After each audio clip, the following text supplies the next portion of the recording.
Hey, church family, it's Pastor Jim. I want to drop in and let you know about an exciting and important update about the way that our church is intentionally organizing ourselves for greater effectiveness in ministry in the future. So this past Monday evening, we had a special called session of our Charge Conference. And at that meeting, the Charge Conference voted unanimously to approve our updated bylaws, including a new leadership structure for our church. And this is an exciting time because our church council has been praying about this for over a year, saying, how is it that we can best steward what God is doing with us now, what he has given us, and what he's called us to in the future? So our council and various teams have been praying and studying and drafting plans and redrafting plans. We've looked at how our sister churches have been organizing themselves. We've talked with conference leaders, and we had the great joy of becoming pretty well acquainted with the new Global Methodist Church's Book of Doctrines and Disciplines. So this has been a decision that our church leaders have really been thoughtfully and prayerfully undertaking. Why? Because we believe so deeply in the mission and the future of the church. And one of the things that's true is the way that you are organized will usually dictate your outputs. Our current structure has served us faithfully over the years as it transitioned from an administrative council into this church council model, but it was built for a different season, a slower season where the world didn't move quite so fast and where things weren't so volatile.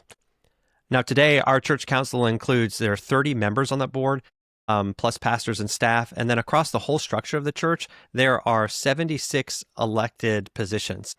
Now, that represents a lot of real faithful people. And we're so grateful for everyone's time and energy, but it's also a large and complicated structure. And just really quickly, information is often spread across several different committees and meeting rooms. Leaders may only see one small part of the picture. Communication and collaboration is difficult. And quite frankly, decisions can move much more slowly than the needs and opportunities that are before us really need us to. Our conference superintendent in the South Georgia Annual Conference is named Jay Hansen. He often says this: we are life looking for structure, not structure looking for life. And I think that's a really great way to frame this decision and the opportunity moving forward. There is great life in our church.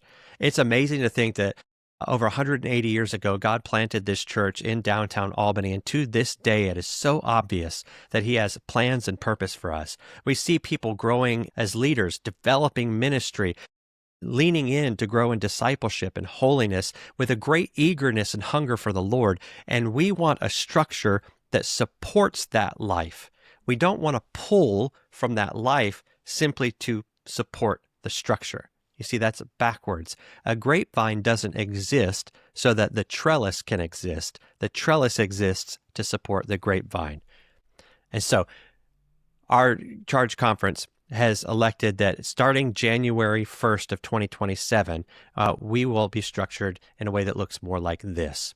So first, there's a leadership council that will serve as our governing body, and it'll be made up of 9 elected lay members that will bring the vision and the finances, the property and the policy, the organizational accountability all around one table, having the conversations in an easier way than we have been able to in the past. Now, hey, where are some of those other committees? Trustees, finance, staff, parish? Well, those committees are not disappearing. That work will be done and organized differently so that the people that are responsible for them can share information, have nimble working groups, see the larger picture, and lead together. So in that sense, this strengthens our lay leadership. Instead of many individual leaders holding one small piece of information, 9 lay leaders will consistently share a fuller view of the church's ministry and administration. The system will support what we all have always wanted to do. Second, you'll notice the ministry council. This is going to bring together the team leaders of our hands-on ministry teams. And the whole goal of the ministry council is strengthening, collaborating, helping the teams grow strong, aligning our team's work around our common mission and discipleship priorities, and so that we can have the strongest on-the-ground ministry teams to really move to offer Christ from the heart of downtown. So put simply, if you were to think about it this way, our leadership council governs, our ministry council aligns ministry, and our ministry teams carry out that ministry. Now, many Methodist churches over the past 15, 20 years have used these similar streamlined structures very successfully. And they found that simplifying governance can reduce the administrative strain while increasing administrative effectiveness, actually increasing communication, increasing the church's laser focus on what matters most, and that is the mission and the vision. All right, so what happens next?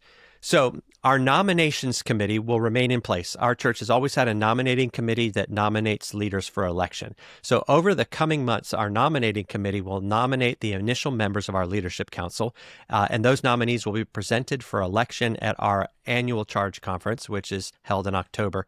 The new structure will be implemented on January 1st of 2027. And in the meantime, our current church council will be continuing to resource that next council so that they can be highly effective. So I'm super excited about this because I think when you have so much life, you want the life to dictate the structure. Our mission is to cultivate and equip disciples of Jesus Christ. Why? Because our vision is to offer Christ from the heart of downtown for an awakening in Southwest Georgia. And this change is about organizing ourselves faithfully to do just that, for our life today and for what we hand off in the future. And so if you have questions, if you have thoughts, and if you just want to chat about leadership and about these decisions, I'd absolutely love to talk with you. You can also speak with Adam Hutchins, who's our current church council chair, and Heath Fountain, who's been a part of the core leadership work around this change, or any member of our council. I want to thank you for your trust and your faithfulness, for your love for the Lord, and for your work in our mission. And I'm so proud of the work that our leaders have done, and I am excited about where we are going together.